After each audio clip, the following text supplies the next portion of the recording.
I'm a nobody from nowhere that ain't never done nothing. That's what I am.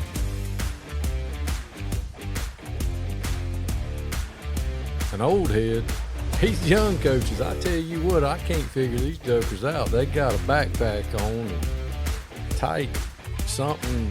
I don't know what they're doing. They're getting on my nerves. I can tell you that. I know what ain't in the backpack. A string and a let me paint that line for you. That ain't in there. That's for sure.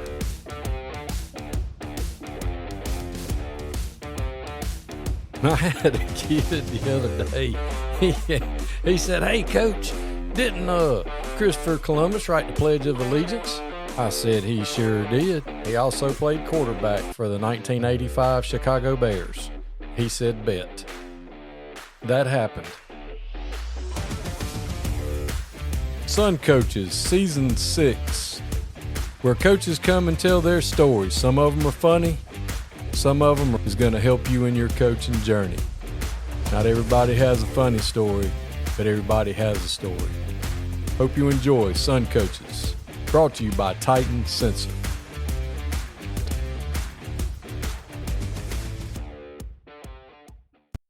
Son Coaches is proud to partner with Titan Sensor for Season 6 and 7. Titan is made in the USA, proudly founded and based in Texas. When you connect with Titan, you are not alone. You can collaborate and share templates with other coaches across the country to build reports and foster competition.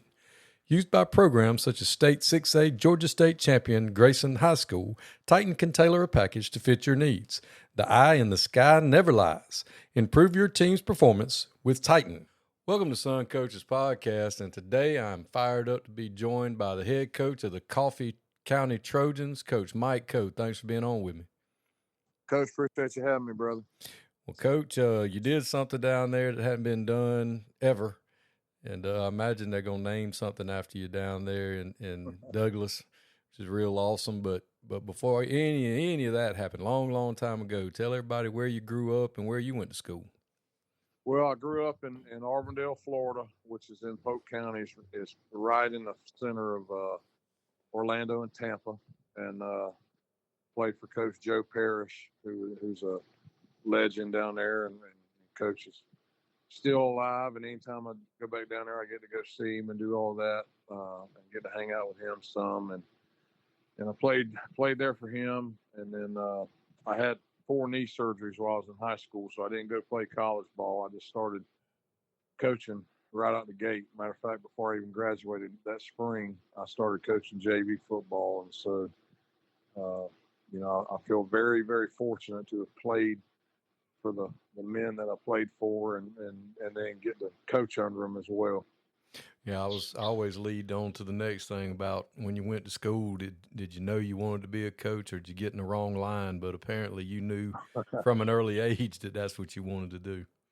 Yeah, I did. I tell you, I was raised by just my mom. My dad played at Auburndale and had a scholarship to Henderson State out in Arkansas, and he got caught up in drugs and alcohol and all that stuff, and so he was never really in our life. But I was very fortunate. My uncle Kenny Harrison, who married my mom's sister, my Aunt Sandy, he played at Auburndale and then played at Florida State. Bill Parcells actually recruited him to Florida State. He was the linebacker coach there for like 1 year and recruited him there, and he's basically like my dad. He stepped in and played that role, and he still does to this day. And he was the defensive coordinator there at Auburndale for Coach Parrish for, I want to say 20, 21 years, maybe somewhere in there. And then Coach Parrish finally retired. Coach Harrison took the head coaching job there for 4 years, and then he retired. His son played golf and an Eagle Scout and things like that, and so he stepped away from the game and got involved with that, where he could be in his kids' lives and all that. But I was very fortunate to have played for Coach Parrish, and then played for my uncle as well. I played center. I didn't play much defense at all, but just growing up, as long as I can remember, riding to practice for him and his 76 Datsun, and seeing how he Yeah, and I actually he wound up giving me that truck, and I drove that joker till the wheels fell off, and I was proud to drive it. It was stick shift, so there wasn't many people going to steal it. Not many people drive a stick these days, but just very fortunate to play in that program where discipline mattered and being in great shape mattered, and team was first, and just seeing the relationship piece that Coach Harrison had with the guys he coached, phenomenal. And so I feel like I learned that from him, and then the X's and O's parts and the just how to run a program and stuff. I learned from just watching Coach Parrish. You know, he was also our offensive line coach, and I knew I was going to be an offensive lineman from an early age. And so anytime I was at practice as a water boy or something, I just hung out with the other linemen and hung out down there by Coach Parrish and just tried to absorb everything, you know, and again, just very, very fortunate to have those two guys in my life at an early age. Well, where did you end up going to college? So I went to Polk Community College. I think it's just Polk State College now or something. And got my AA. But I was allowed, you know, what that allowed me to do is I was a permanent sub there at the high school and got to coach and all that good stuff. And then I wound up getting my bachelor's from Nova Southeastern, which I guess the base campus is in Fort Lauderdale, but they had a satellite campus there in Tampa. And so me and my linebacker coach, who's up here with me now, Kenny Grantham, he also played at Auburndale and coached there. He graduated a year before me, but for a year or two, me and him would get to work at Auburndale High School at about 7 a.m. and we go to football practice, and about 5 p.m. we'd either hop in that little Datsun or his little car, and we'd head down I-4 and go to Tampa, and they were really good about, you know, if we were going to be a few minutes late, stuck in traffic or something, they knew we were coming from football practice, and so they were really good to us. And then about 10 p.m. we'd leave and head back home. And so when it was off season, we'd do that like 3 nights a week, and then it was during the season they let us do it on like Monday and Wednesday where we could be at JV games and stuff. And so it's crazy to think, you know, the money that I make now being here, I would have never dreamed of being at a place like this back in those days, just, you know, scraping to get by all those years. So how long did you coach at Auburndale before you took your next job? I was at Auburndale from 94 to 2002.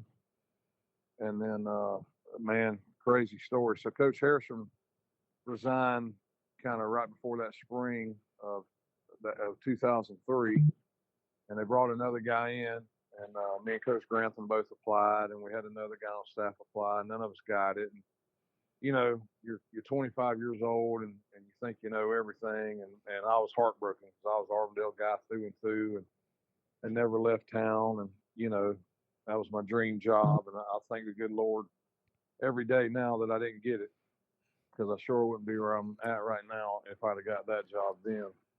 You know, so we stayed on there for a couple of years, and Coach Grantham, we both taught ESE, SPED, and we had like our own hallway there at Auburndale High School, and he just came down there one afternoon. He said, "Coach, there's an opening in Madison County up in North Florida, and I'm gonna go interview Friday."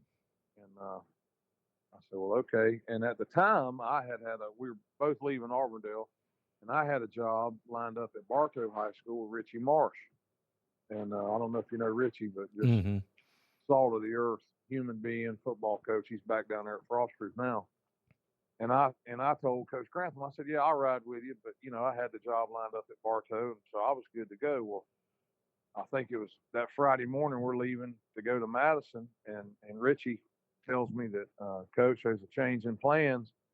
I'm leaving to go to Valdosta High School with Rick Darlington." And so Madison became very intriguing at that point. You know? Yeah.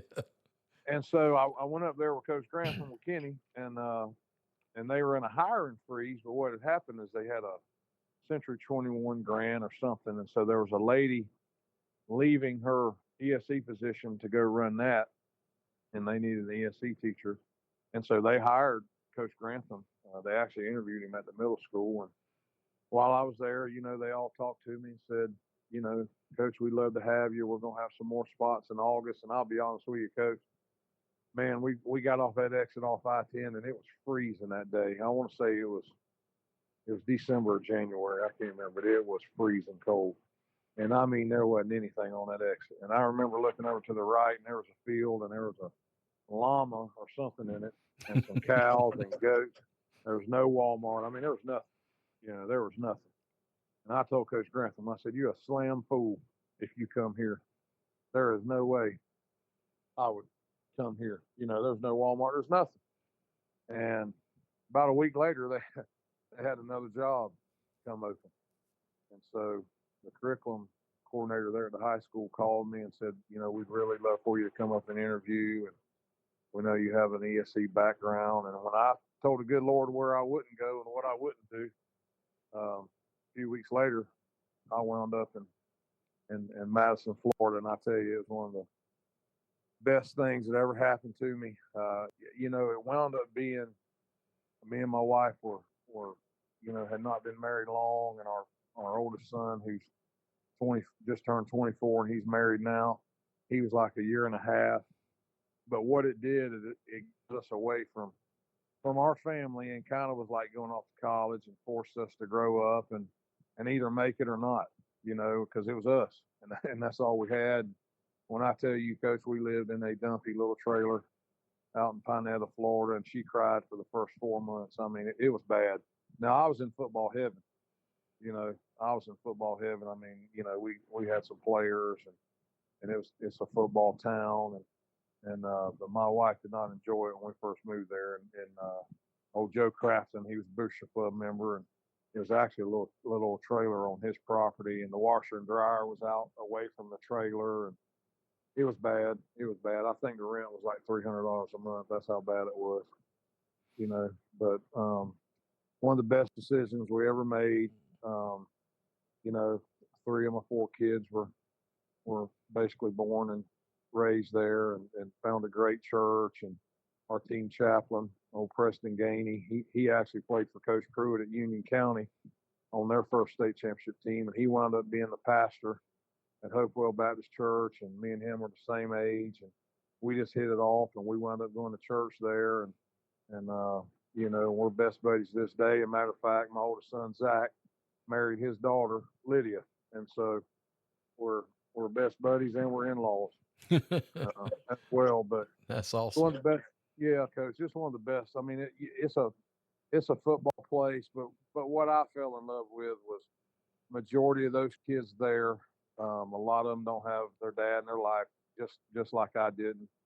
And football was their safe haven, and there's not a lot to do there. There's not a bowling alley or a movie theater or skating rink or anything like that. It's football or basketball or whatever, and there's not much else. And so we had a lot of kids. It was their safe haven, and they became like family, and that's why I stayed there so long, honestly. Just great kids, hardworking kids, tough kids, loyal kids that once you got their trust, man, they run through a brick wall for you. And so again, I was just very, very blessed to land there. Well, how long were you there? So I got there, and I think my first day there was February 28th of 2003. And so I was the O-line coach that 03 season, and then I became the OC 04 to 09, and then I became the head coach in 2010.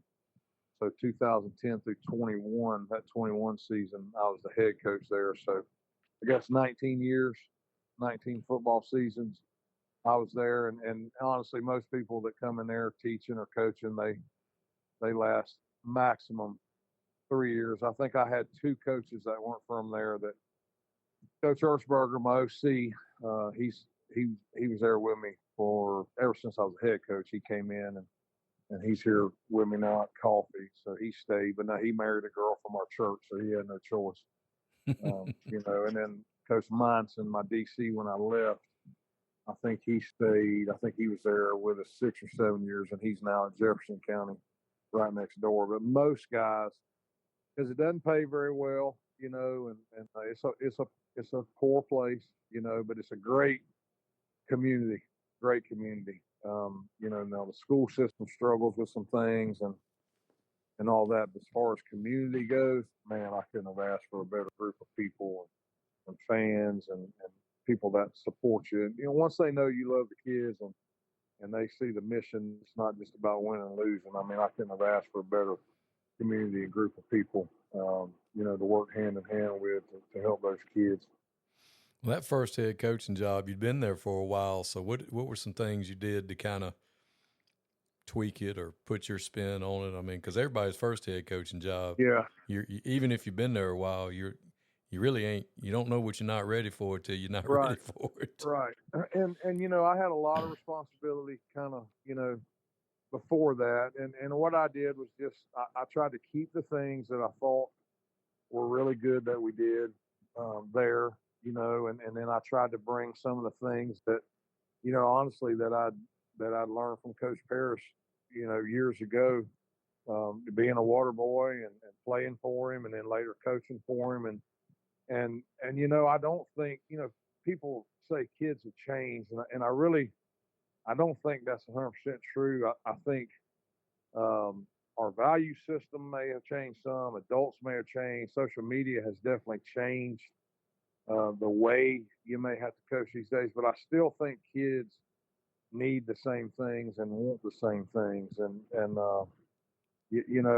that's just somebody that'll be there for them. And they want discipline. They do. They want to do it right. They want somebody that'll love them and not give up on them when they screw up. And so I tried to find a really good balance with that. And I feel like one of my strong suits is building relationships with kids and reaching kids. And it's not easy. It's time consuming. And sometimes you got to meet them where they're at. And you got to, go to places that you may be uncomfortable going to. And there's really not places like that for me anymore, but, Greenville, Florida is in Madison, and it's very low socioeconomic, but boy, there are some darn football players that have come out of there, and you may have to go into the hole in Greenville to pick a few kids up or take them home or go see where they're at or why they're not somewhere they're supposed to be or whatever,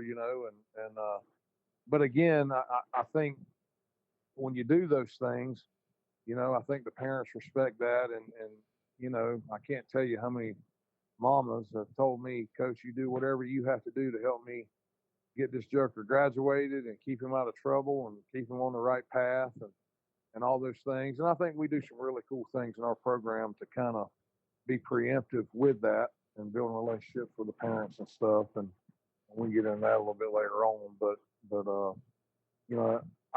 I'm not going to hire a guy that is not kid driven and doesn't want to put the time in building relationships and things like that.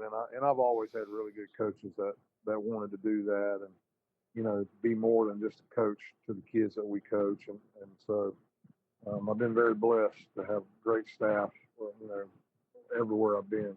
Yeah, I agree with all of that 1,000%. I've told people for years now, I'm like, kids hadn't changed. They got better toys than we had. Oh, yeah. But they're still kids. And well, Coach, can you imagine if social media was around when we was coming up? No. I mean, we probably wouldn't be doing this podcast. No. Lord have mercy. I'd be in jail. Yeah. Or dead. Yeah. One of the two. And kids just aren't allowed to fail anymore, because No. it's on there 10 seconds later, the whole world sees it, and Well, Coach, I told somebody the other day, I hate to cut you off, but I was talking to the younger coaches on staff, and because I'm the oldest guy on our staff now, and this is my 30th year, and I was like, look, now we got to get these children to understand that when we holler at them, it's not personal. I'm not mad at you. I'm mad at what you did. Yep. And this day and time, they have a hard time processing the difference between the two. Where when me and you were coming up, we knew it wasn't, they didn't want us to die. They just wanted us to do better. That's right. Where these kids now, it's like you said, they haven't been allowed to fail, and you have to fail. I mean, it's about how you deal with the failure that makes you the man you end up being. There's no doubt. Because we're all going to fail. I mean, oh yeah, every day. As a grown man, you're going, what are you going to do when the lights get cut off or you get fired from your job and your family's looking at you going, what are we going to eat? I mean, I'm worried about this group. They may pout and just roll over. Yep. And I think it's our job as coaches to put them in, adverse situations.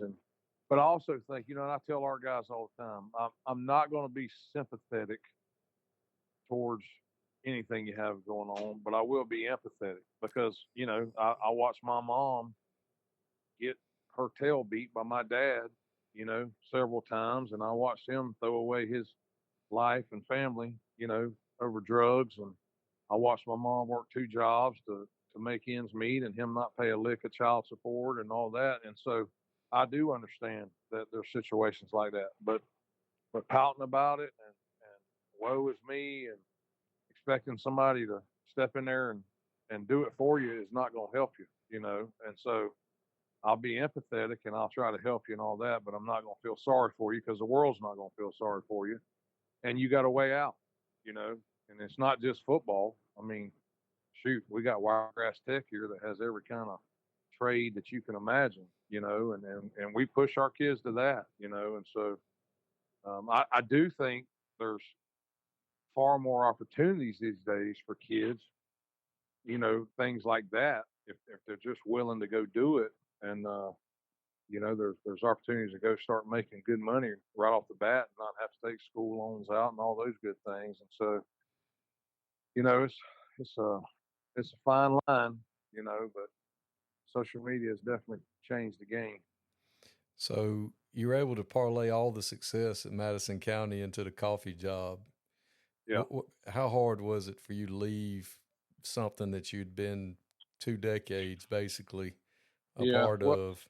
If I'm being totally transparent, I was done, so I always had great administration at Madison. And when I mean principal, assistant principal, we had, the issue was never in the school building, but, at times there was I don't want to say a jealousy or a headbutting, like, between the school board and not all the superintendents, but the one that was there when I left, she flat told me, I don't care if I don't like football. I said, well, do you at least like the kids that play it? Because whether you like it or not, there are students. And she told me that I get tired of going off to conferences and all these people say, oh yeah, I know where Madison County's at. That's where the Cowboys play football. And I just told her, I said, I'm not going to apologize for our success, because the bottom line is our kids graduate, like if a kid played 4 years for us, I think I figured it when I left. It was like we had like a 98% graduation rate if a kid played 4 years, and that's through the FCAT years and all that good stuff, So it wasn't. We just didn't pour everything into football. We poured everything into that young man and trying to help him succeed in every facet of life, And I just got grown frustrated. It got to a point where. And I don't want to come across as arrogant, but like, what else were you going to do? We'd won 3 straight and then won that last one. And it got to a point where winning was not, it wasn't joyful. I never in my life felt like it was a job. I always felt blessed no matter where I was at, no matter what, if I was making sub pay or what I was making. I always felt like, man, I can't believe I get to do this for a living. Like, this is a dream come true. And it got to a point where there was times where I didn't really want to go to work, and I never considered it work. And I was just getting to a point where, I really didn't care what I said or who I said it to, and I told her after that state championship game right there, she came up to hug me and I said, I just want you to know this is going to be my last game as the head football coach here. And I don't know where I'm going or what I'm going to do, but my health was getting bad. I wasn't exercising. I wasn't eating. Like it just turned into stress, and it had nothing to do with the kids or the community. It was just it was just 20 years worth of stuff building up and just frustration, like beating your head against the wall at times. And Coach is just crazy how the good Lord works. So I met with Coach Andrews, Mickey Andrews, and since he had retired, he'd come over to at least one of our games every year and watched us. And I'd grown close to him. We'd sent over a dozen kids to Florida State while I was at Madison, and I just built a really good relationship with Coach Andrews. And my dream had been to somehow, some way get to Florida State, and I didn't care in what capacity. I just wanted a shot, And I figured if I get a shot, then I'll prove myself when I get in there and all that. And so that was President's Day of 2021, and I met him at Grumpy's Diner. I remember this because Ron DeSantis had come into town and done a press conference on something. I can't remember what it was, but they had all security. And me and Coach Andrews was actually sitting at Grumpy's Diner and had lunch. And he said, Coach, he said, I know all your resume and all that stuff, but bring it to me. I'm going to meet with Coach Norvell. He's out of town this week, but I'm going to set a meeting and meet with him next week, and I'm going to bring you up and see what we can do. And so that was Monday. That was President's Day. We were out of school, and I'm thinking, oh, man, yeah, here's my shot. If anybody can help me get in there, it's Coach Andrews. And so, he says, I'll call you next week once I get the meeting set, and we'll go from there. I said, yes, sir, Coach, man, I appreciate you. I owe you big time. So that was Monday. So Tuesday rocks on. We go to school, have weightlifting practice afterwards. I'm pulling in the driveway Tuesday afternoon, about 6 p.m., and Jerry Odom is calling. And Jerry was still at Tusculum at the time as the head coach. And I said, well, he's probably saw some film on one of our kids or something. So I answered it. He says, Coach, he says, man, the coffee job, I hear the coffee job's coming open. He said, I know your tail won't ever leave Madison County, but I think you'd be the perfect fit. He said, them kids are just like your kids at Madison, but it's a bigger school, obviously better resources, better money, all the way around, because Jerry was a head coach there for 3 years. Back, we actually played him when Jerry was a head coach. We played him my early years at Madison. He said, would you at least talk to him? And I said, sure, yeah, I'll definitely talk to him. He said, well, go online and fill out the application. And I said, all right. And so I did it. And he said, I'll send you all my, and I don't know if you know Jerry, but Jerry's a mastermind now. He's got all kind of thoughts going, He says, I'll send you my interview book from when I interviewed with him. I'm like, well, Jerry, that was 15 years ago, but he sent it to me. Well, so I go in there and apply, and I didn't tell anybody. I just, I told my wife about it. And, about a week rocks on, and I hadn't heard anything. And I said, well, they probably got a Georgia guy or somebody on staff, no big deal. And so I think it was that next Wednesday. Yeah, it was like the 8th day, and I hadn't heard anything. And I'd actually stayed home with my daughter. She was sick and running a fever, and I got a call from a 229 that was a Fitzgerald number. And I didn't answer it, because it didn't say Douglas, Georgia, and I didn't have a clue how close Fitzgerald was to Douglas, and so it was Dr. Lease, our superintendent, and he left me a message to call him back. And so sure enough, I called him immediately, called him right back, and he set an interview for the next Tuesday, and so, I hadn't had a resume really. I put it together for Coach Andrews, but I went in there and doctored it up and updated it and all that good stuff. And that weekend I went to speak at the FCA clinic in Destin. Rob Armstrong asked me to come over and speak, and so we did. And one of my line coaches at Madison, Joe Gaddy, who he's back home at Swanee now coaching, but he is unbelievable at making videos and graphic designs, and he's unreal. He does it on his phone. I don't know how he does it, but he is unbelievable. And he just called me out of the blue that weekend, and he said, Coach, I really think you should send some of the videos that we've done at Madison. He said, I think you should email them to the superintendent and the principal ahead of time and let them kind of see your vision and what we're about. And he said, he's good buddies with Willie Spears. And he said, man, he said, one thing Willie Spears can do is get a head coaching job. He's had 7 of them. So he knows how to do it. And he said, man, Willie recommended, he wanted me to tell you that he recommended you doing that.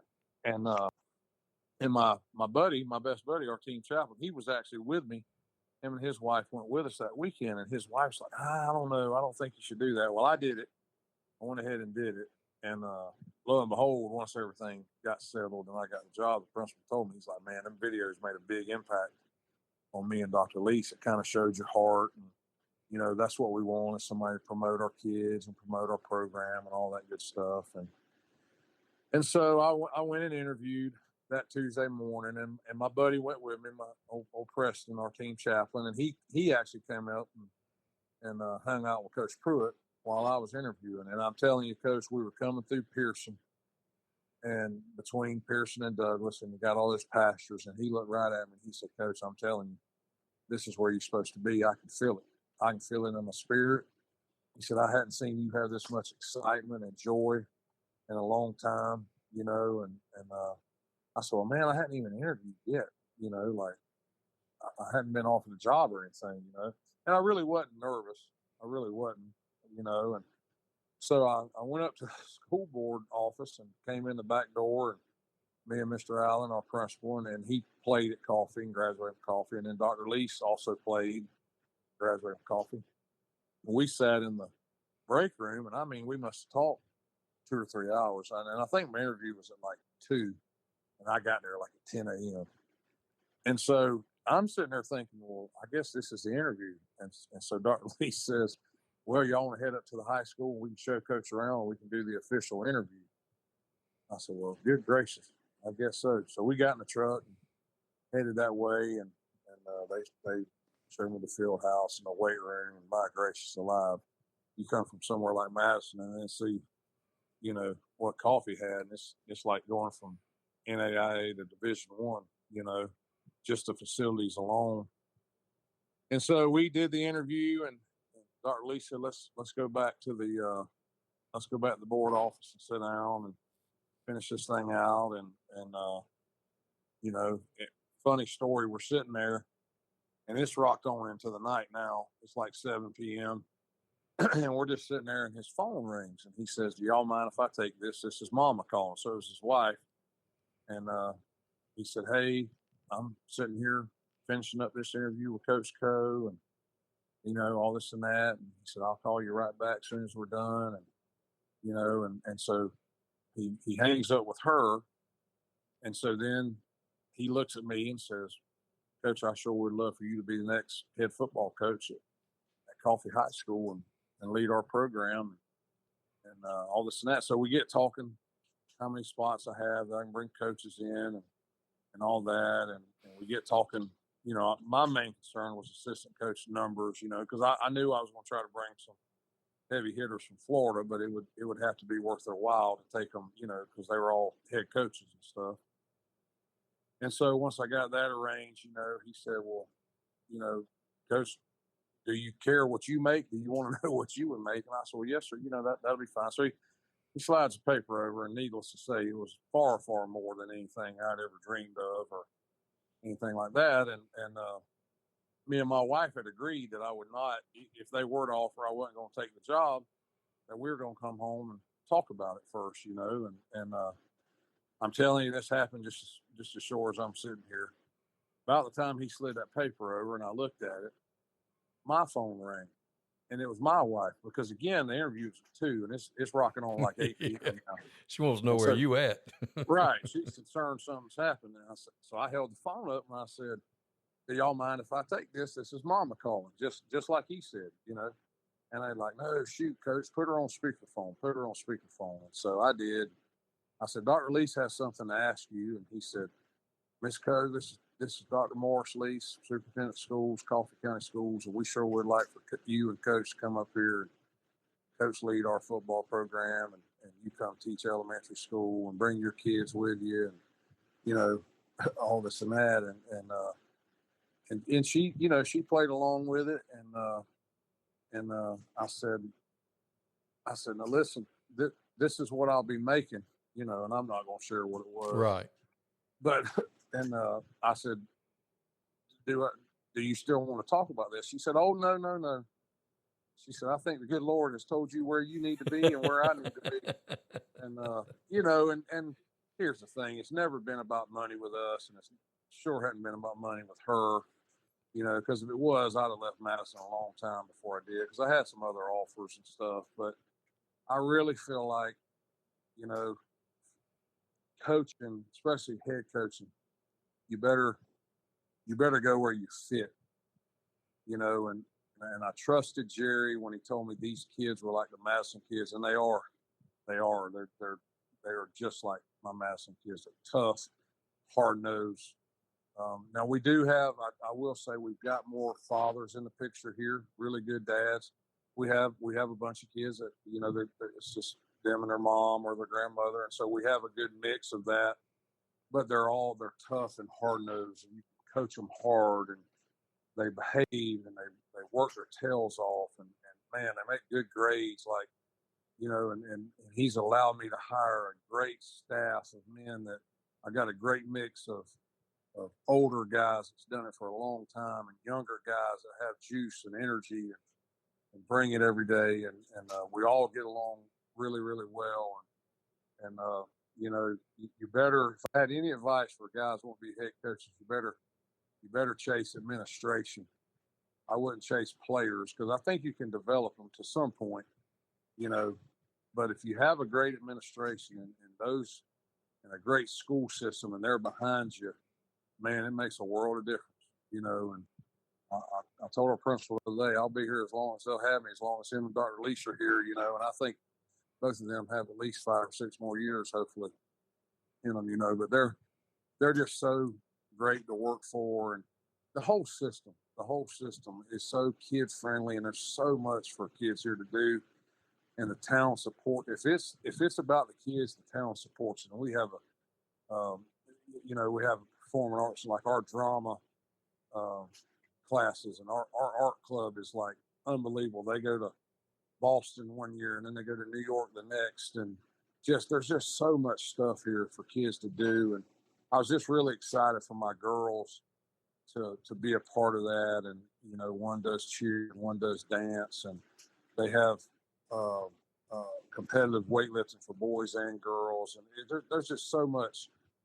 It's just so advanced, than a lot of the places in Florida, and I wanted my girls to be a part of that. And really the only thing I struggled with was my oldest son was fine. He had already graduated from Madison, and my youngest son was in 9th grade and had grown up in that locker room, and that's the only place he had ever known. And he had 3 guys there that he was just absolutely best buddies with. And, and he just told me, he said, Dad, I'm with you. Wherever you go, I'm with you, and I'll be fine. I'll adjust. And it was a struggle to begin with, just coming to a new place and being the coach's kid and all that. But when that joker caught that touchdown pass in the Benz and state championship game on 4th down, you couldn't tell him nothing, and you couldn't tell me nothing, Yeah, that's awesome.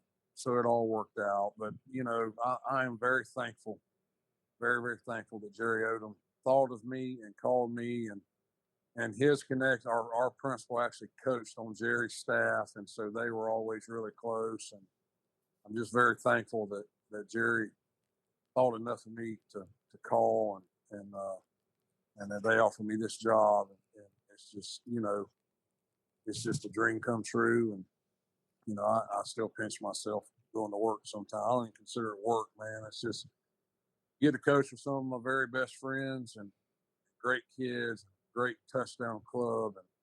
And, our faculty is just unbelievable. I mean, they believe in kids. They believe in our mission. And there's just not a lot of complaining. There's not a lot of naysayers and negativity in our school system, at least not at the high school, and my wife works at Indian Creek Elementary. She feels the same way about her job. It's just, you just don't really feel like you're going to work. You feel like you're going to a great place with great kids and other great adults that are trying to accomplish the same things you are. And I waited a long time and turned down some other jobs because I just didn't think the fit was right. And this place is still blue collar and wants you to coach the kids hard and they want you to love them, but they also want you to develop them as young men and turn them into good men and all that.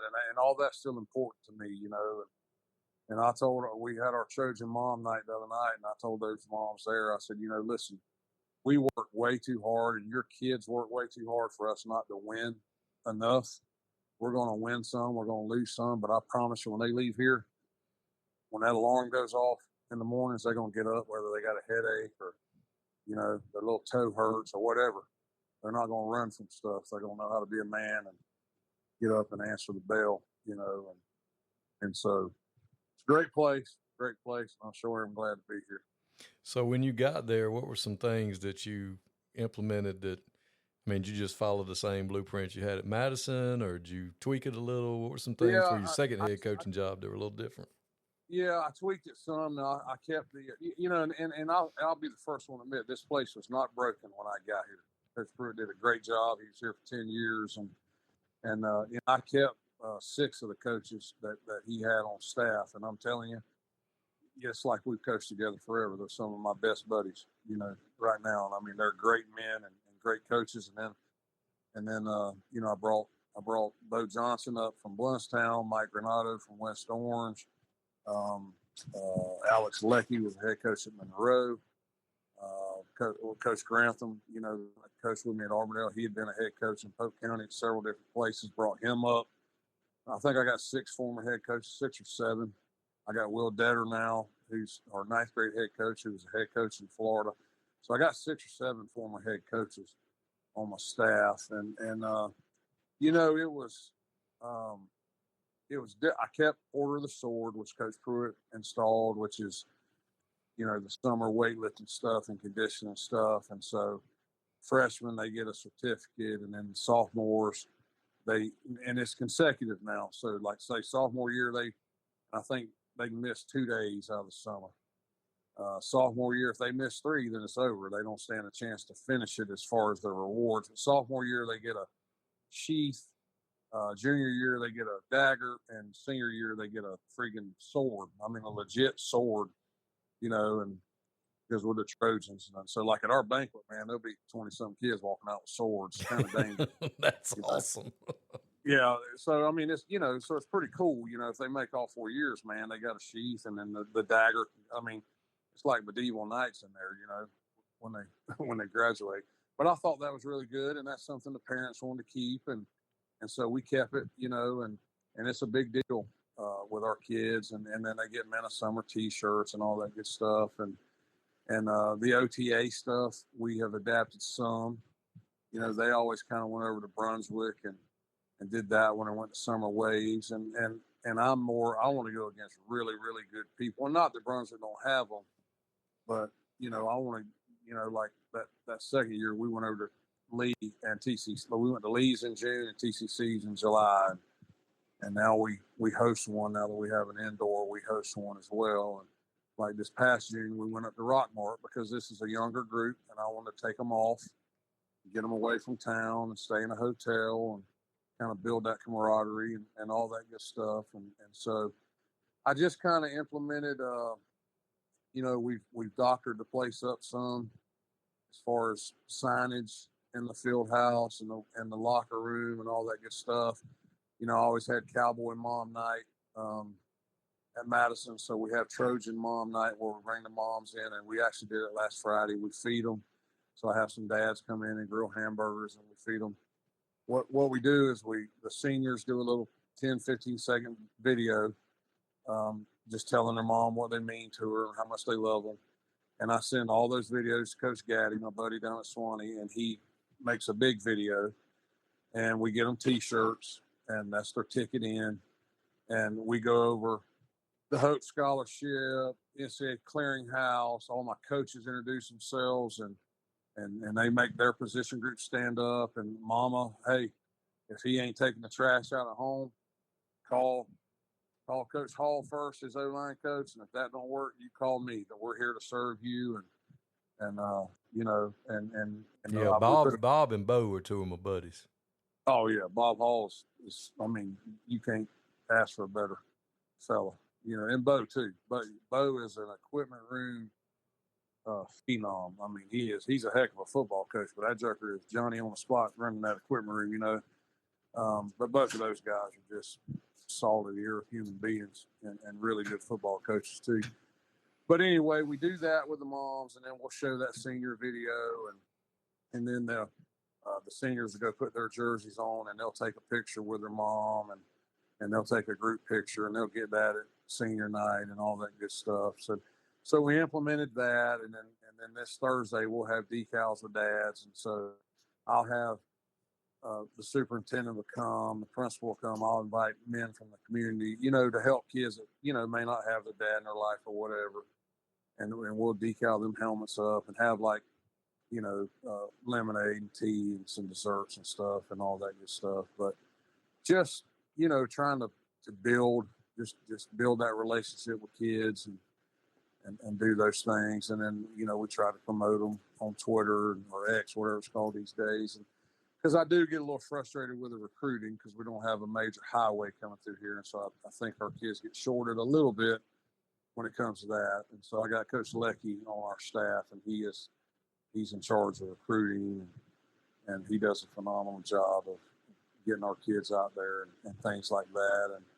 And I tell you, one of the biggest things I did that I think has really made us better and moving forward, I think we got a shot to be pretty good is I don't know if you know Sultan Cooper, but Coop coached at Coffee before, and he's coached at Fitzgerald, and he wanted to come back. He's an older African American coach, and just all he wants to be at the middle school. But when I tell you, the Joker is unbelievably good with those kids, and he runs it like a small high school because he's in charge of 6th, 7th, and 8th grade.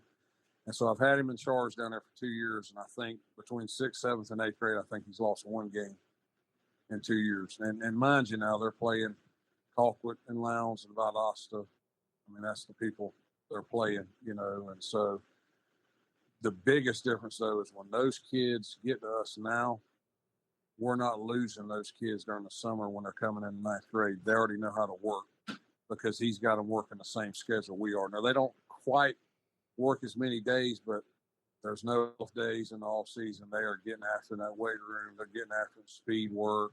He's taking them to OTAs. He's doing it just like we do it. And so when I first got here, we may have 30 kids in a class that stuck with us, where now we got 45, 45 to 50. And so, yeah, he's one of the best to do it. Yeah, he's unbelievable. And that's what he wants to do. And I tell him all the time, I'm like, listen, Coop, you are the most influential guy in this system, not me. Because by the time they get to us, sometimes stuff's ingrained in them, and it's hard for us to get it out of them, or they're with the wrong folks. You have them when things are starting to change, and their body's changing, and they're gonna go one way or the other. They're gonna flock to something, and I want them flocking to you and what you got going on, because it's good stuff. And if I had a kid coming up, I'd want him playing for you and you working his tail like you work them and all that good stuff. And so, man, this 10th grade class we got coming, very, very talented. Now, he didn't get them to the off season. He didn't coach them their 8th grade year, but they only lost like one game. But this 8th grade group that we have coming, or 9th grade group that we have coming, he had them. They only lost one game while they were with him, and we got some uber talented kids in that group. And then the 8th grade group that he has now, they've never lost a game, and he's had them the whole time since they were babies. And so, I'm excited about the future just because of what he's been able to do. And he's got a great staff down there. I think he's got 15 or 16 coaches between those 3 grade levels. But the thing I love about it, he's in the weight room with them all day. I mean, he's got them for an hour and a half. I'm talking about each grade level, So I don't know how many middle schools have that going, but we're pretty fortunate there. And he calls the plays for 6th grade. He calls the plays for 7th grade. He calls the plays for 8th grade. His defense coordinator, Coach Poole, calls the defense for 6th grade, calls it for 7th, calls it for 8th. Special teams coordinator, Coach Swinson, runs the same drills, same schemes with 6th grade, 7th grade, and 8th grade, and it's the same ones we run. And so I don't think they quite had that when I got here. So I think we've got a line there, and I think we're going to reap. I hope we're going to reap the benefits of that moving forward. And I show up down there quite a bit, and show my face and try to show those kids they're important, and we try our best to go to some of their games and watch them and all that good stuff. So, and we put a big emphasis on academics too. Like I got it built in our touchdown club budget. Every semester, any kid that makes all A's, he gets a $20 gift certificate from like KFC or Dairy Queen. I try to use the people that feed us during the season, try to give back to them. But and our touchdown club is great. I mean, they do a phenomenal job. And I told them when I got here, I said 3 things. I don't ask for much because I come from a poor place and I had to raise all the money and all that. I said, but I want our kids to eat good. I want them to look good. And whenever we stay somewhere, I want them to stay good. And they've taken care of us to this point. I mean, anything we've asked for, they've gotten it done for us. And so it's just a great place all the way around. Well, how awesome was it to be the first guy to win a state championship at Coffee? I mean, now you talk about a place that was hungry to get over the hill and over the edge. I mean, might have been one of the best programs in the history of Georgia, South Georgia especially, that just never could quite make it to the finish line. I tell you, the coolest thing to me was to see as that thing built, and I told our principal about midway through the year, I said, if we can stay healthy, I think we got a shot, because I think we got the right mix of kids and they believe, and they're starting to believe, they're starting to believe. And then when we went and beat Ware over there after they had beat us the first year pretty handedly.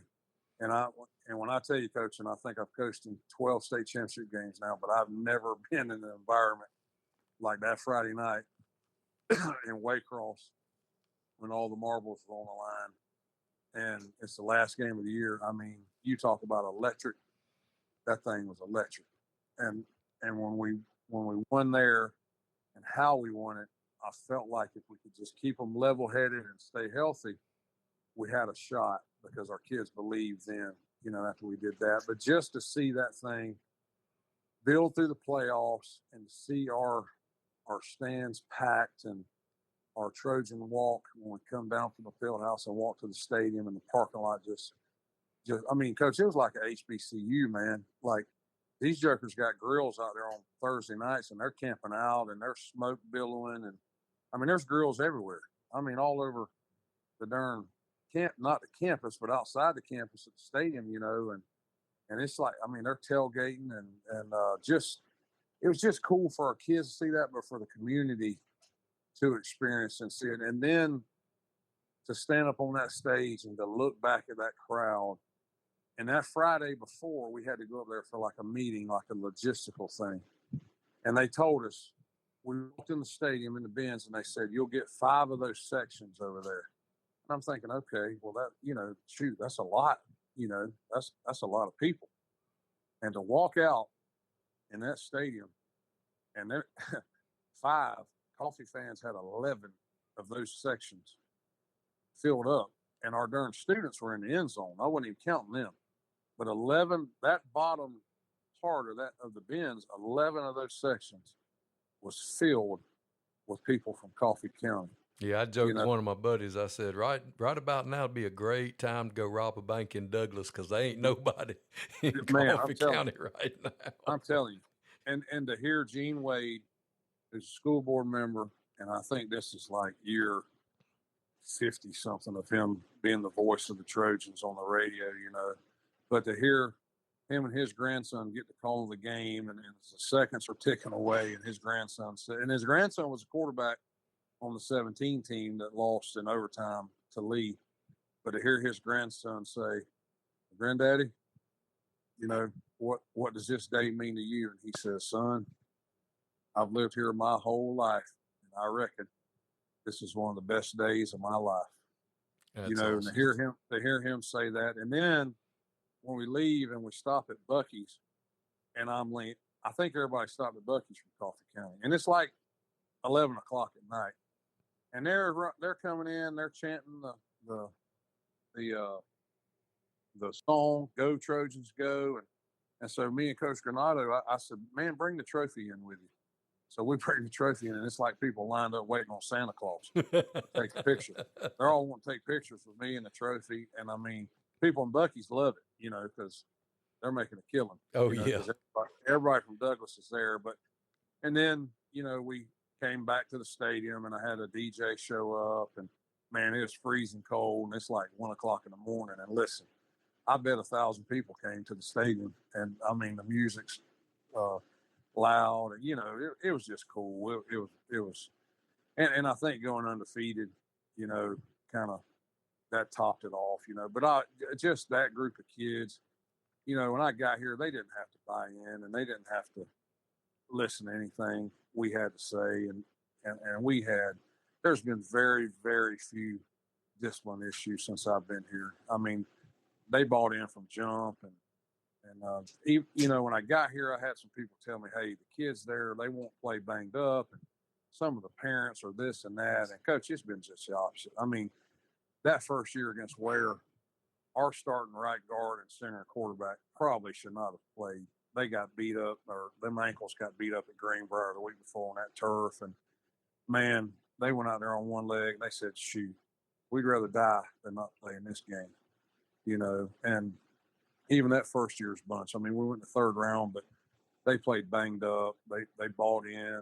and then that next year, man, we started lifting even before Christmas break, and we had 11 great lifts before Christmas break. And I told our coaches, I said, there's just something about this group, man. Like, you can tell they're a little bit pissed, and they're hungry, and they don't like the way this thing ended. And we just never had a bad day. I mean, we just didn't. We didn't have a bad day in the weight room. We didn't have a bad day at spring practice. We didn't have a bad day in the summer. Like, we never had a bad practice. I mean, it was just, we just had a maturity about us, and just kept getting better. And we peaked right there at the end. I mean, we just kept getting better and better in the playoffs, and the defense played lights out, and just, we had kids at corner that could play some man where we could blitz a little bit. And of course, old Fred Brown, their running back, didn't hurt, but Maurice Hansley, our quarterback, was a very unsung hero on that team. I think he threw 20 touchdown passes, only threw 2 interceptions. We didn't turn the ball over. And just a really fun group to coach, and a fun place to coach. I mean, just it's a lot like Madison. I mean, the community is, man. They see the mission, they see the vision, and they know that we're more than just football, that we're trying to help these kids become something when they get done playing ball.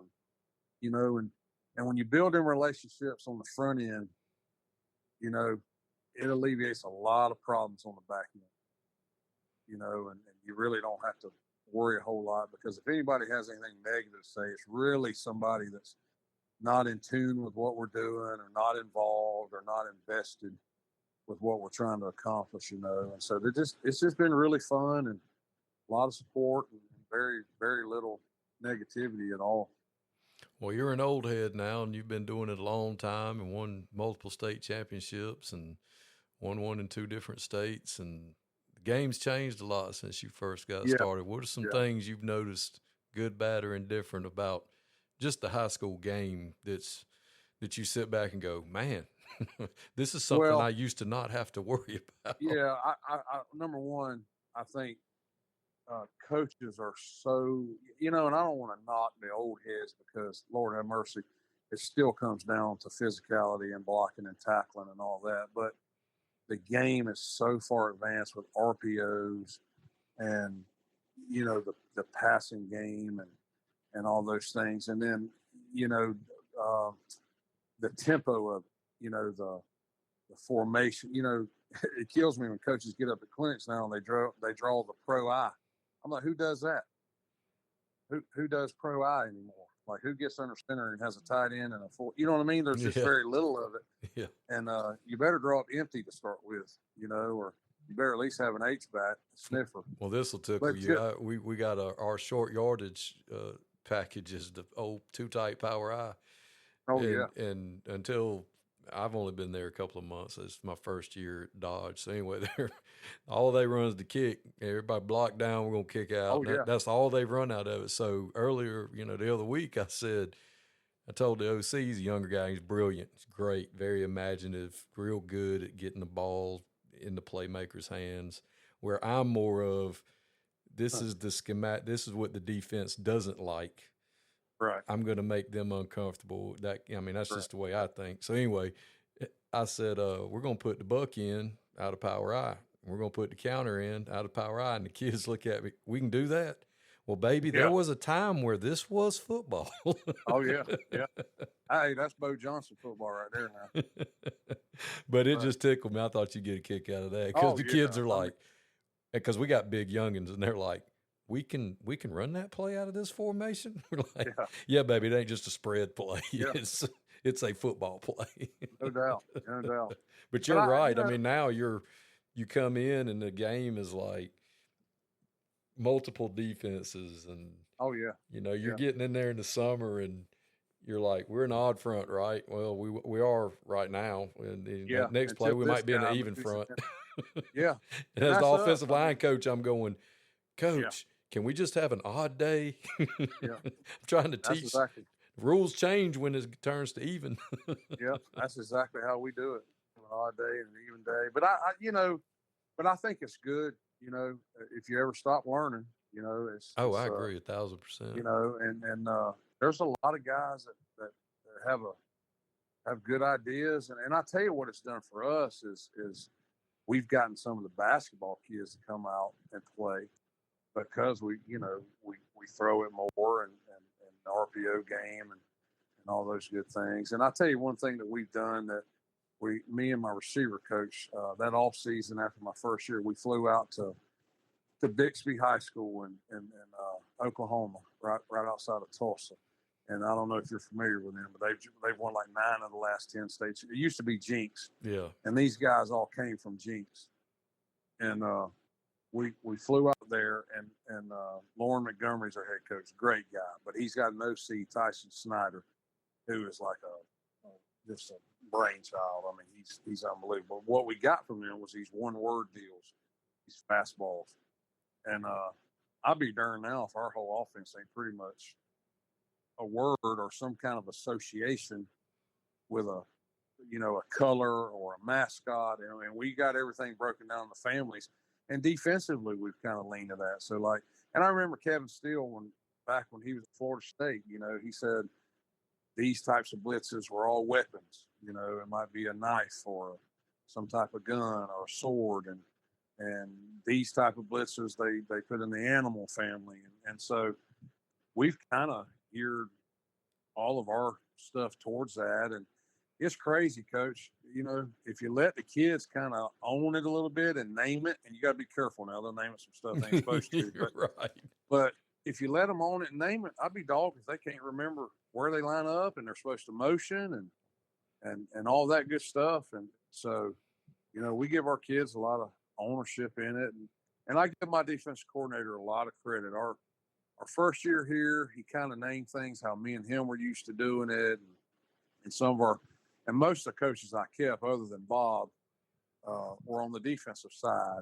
And he just came to me after that first year, Coach Granado, and he said, listen, let's just go back to calling it how they called it before we got here. I'll learn it. We'll still run what we run, but I'll learn their lingo and their language because a lot of those kids were holdovers, that had played. And I'm telling you, once he did that, it was like the light came on and we started playing pretty good darn defense, And so we've kind of kept their lingo they had when Coach Garrett was the defense coordinator and all that good stuff, Randy Garrett. And that's Coach what I did at spring. I went in and we were doing pass pro stuff, and the kids were like, "What do you want to call this, Coach?" And I'm like, "I don't care. What do y'all call it?" There you go. And I said, I don't care if we call it monkey nuts, as long as everybody's running monkey nuts, we'll be fine. That's right. Yep. As long as everybody's doing the same thing, you're good. Yeah, I don't care what we call it. So, I agree with that 1,000,000%. That give the kids ownership, let them kind of, they're the ones out there playing. That's right. That's right. And I think that's what a lot of coaches, you can get over on that board all you want, and you can be as fancy as you want to. But if Johnny out there at left guard, whose girlfriend broke up with him last night, and his water may have got cut off, whatever it is, if Johnny can't execute it at a fast level, it don't make a hill of beans. No. What you know or what you've always ran, and I kind of take pride in that. People ask me, what do y'all run? Well, it just depends on the kids we have. Who's our quarterback? What's he good at? What can he handle? What kind of offensive line do we have? But I'm always going to try to have some type of option component and some misdirection, and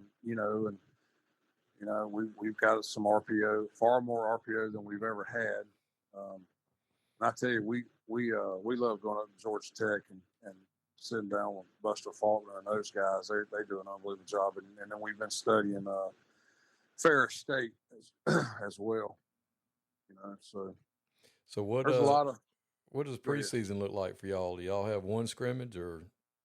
Yeah, so we go against Colquitt in the spring, and so we'll go with Fitzgerald this Friday, and then we'll have the next Friday off. And I kind of like it. I guess there's 100 different ways you can do it, but I kind of like go ahead and getting that scrimmage out of the way, and then you have that next week that you don't really have to worry about a game. You kind of just go back and work on corrections and continue working on special teams, and then we'll have Bainbridge that next week where, if you had two scrimmages back to back, you kind of got to get ready for both of them. And I like having a game in the spring just where the kids have something to look forward to, college coaches. And we got a really good relationship with Coach Calhoun and Colquitt. We kind of run ours like an OTA.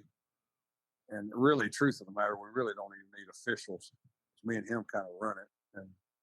And we have different scenarios we work through, and we include our ninth graders on the other end of the field, and our 1s, 2s, and 3s all get reps, and so every kid's guaranteed to get on the field and get some reps. And I really like the way we do it, and so as long as he'll continue doing that with us, we'll keep doing it. And then I think I'll keep this first scrimmage against Fitz. We split the gate with Fitzgerald. It's always a pretty good gate, so and then we'll have that open week, and it'll be here. Well, Coach, I sure do appreciate you coming on and sharing your story with us, and it was awesome watching you guys win that championship, and sounds like you got several more coming down the road with the group you got coming, and I hope so. You can just tell the relationships you build with the kids and the kind of person you are that they couldn't be in better hands than they're in. And as you said, just being a fit, and it's always on his time, not our time. So that's exactly right. And you're in the place you're supposed to be, and it sounds like that coffee's going to be a force to be reckoned with as long as y'all want to be. Well, I hope so. And Coach, listen, I appreciate, man, I love listening. I tell you, I've lost 115 pounds, but what I do, the days that I just get on the treadmill, I just put them headphones on and I just scroll through your podcast and say, well, who do I want to listen to today? Well, I appreciate it. Now, I'm not near as funny as Rob Armstrong. He's such a good dude. His is really good. Of course, Bo's, and I listen to Coach Holmes, and I listen to several of them, but I just get on that treadmill. And yeah, I have to remind people at the beginning, I forgot to tell you, I'm like, all right, now at the end when we close out, I'm gonna say bye, but don't hang up because I want to thank you offline, off air. And with Bo and Rob, man, we stayed on the phone. Just them, they're such good guys. Oh, yeah. And stories, stuff they didn't really want to say on air. Yeah. It wasn't like vulgar or inappropriate, but just stuff like that. But I sure do appreciate it, and it's just something that I've enjoyed doing. James Thompson is the one that got me started doing this. Really? And that's how all this got started. And we're actually partners. And okay, I'm the podcast guy. So Jimmy got me doing it, and Jimbo was a big mover and shaker in Florida, working with the FACA and get Florida Coaches Coalition, and I've just he's kind of let me run with it, and I went.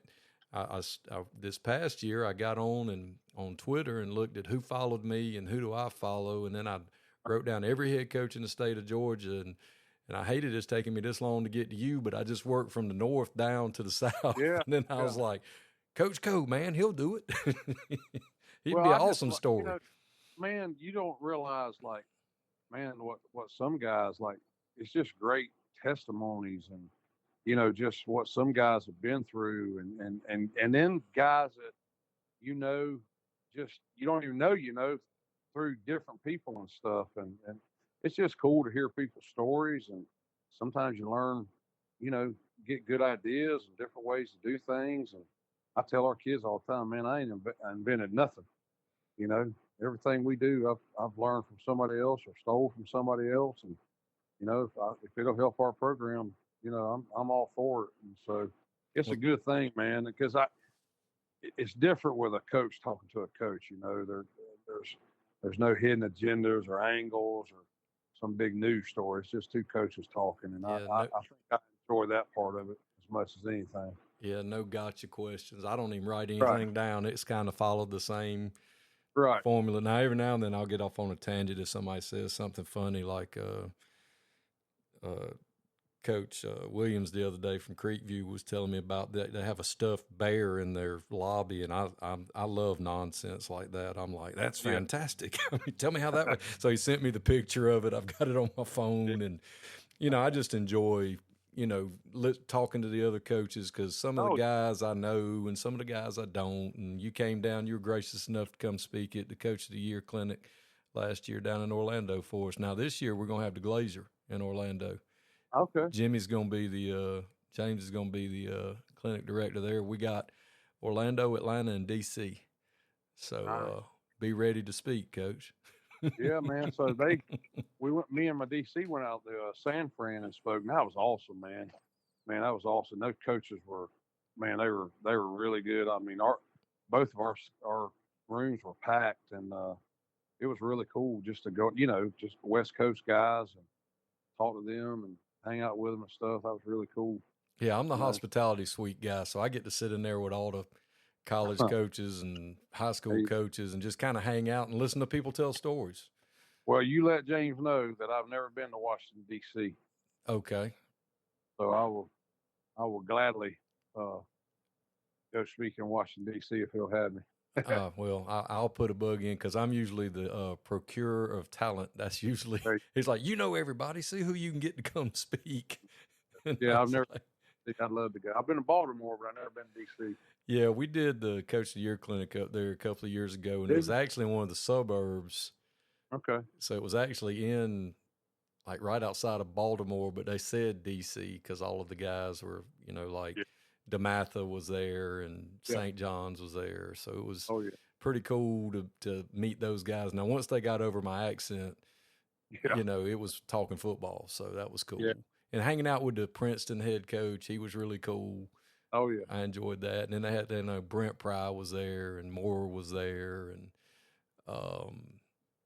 guy that was at West Virginia before Coach Rod just got there was there. And, they hung out, and, I get along with the college coaches good because I'm usually watching the Golf Channel in the hospitality suite, and I don't really fall over myself to talk to them because they're coaches. Yeah. I mean, they make more money than we do, but they're football coaches. That's right. And people are like, man, I can't believe you don't talk to them. Well, I'm like, what are they going to do? Not hire me? I don't care. I mean, I'm good. I don't need a job. Truth of the matter is they probably are fine just not somebody talking to them. Exactly. I mean? Just don't bother them. Yeah. And I tell you, the coolest guy I've met so far, Pat Narduzzi, is one of the coolest. Yeah. And he's a coach's kid. And I mean, he talks to you, and he's just as pleasant and sociable as he could be. Vince Karras is DC at Toledo. Man, he's one of the best dudes I've ever met. And he's a coach's kid too. Yep. So we did a Zoom with him. Coach Weiner? No. Was at Tampa Plant. Well, he was at Tampa Plant when they went on their run, but he's a quarterback coach at Toledo. And so we kept I kept seeing stuff on Substack and stuff with Toledo defense and all this and that. So me and DC got studying, and I said, listen, I think we could probably get a hold of him if need be. I can call Coach Weiner. So I hit Coach Weiner. He's like, yeah, Coach, absolutely. He would love to do it. He would love to do it. So he Zoomed with us like 2 or 3 nights, man. And just like you say, Coach, we had to get off. We had to make him get off. Like he just talking ball, man, loving it. Coach, I told him when we were down there, I said, listen, I live in Hawkinsville, Georgia, which is right outside of Warner Robins, on a golf course, and I've got an extra bedroom. If you come and stay at my house within an hour and 15-minute drive in a circle, you can find 11 that can play at Toledo for you. I guarantee. And he was like, really? And you know, we talked about it. But I mean, I text him every week and ask him how he's doing, stuff like that. And he actually replies. I mean, that's kind of cool, Yeah. you know? Yeah. Well, Coach, I sure do appreciate you coming on, and Yes, sir. I sure have enjoyed it. And if there's ever anything in the world I can do for you, just reach out and let me know. Sir, will do.